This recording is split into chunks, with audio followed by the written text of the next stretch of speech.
Kirde maakaitseringkonna miinipildurid harjutasid eelseisvaks õppuseks Põhjakon 2022.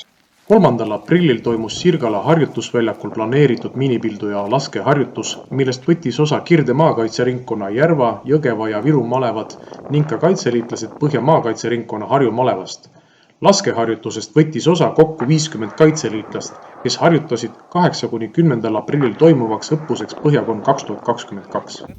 Laskeharjutusest võttis osa 2 tulerühma.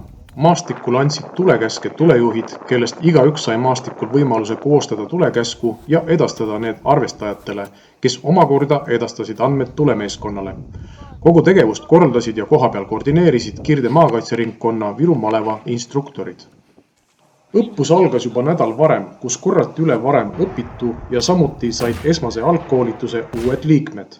Harjutati läbi kogu käsuahela lõikes tulejuhtide, arvestajate ja relvameeskondade ülesanded.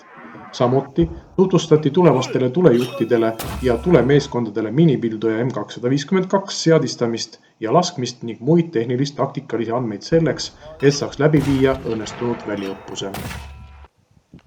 Osalejate ja läbiviijate hinnangul planeeritud miinipilduja laskeharjutus õnnestus. Kogenud kaitseliitlased said oma ülesannetega hästi hakkama.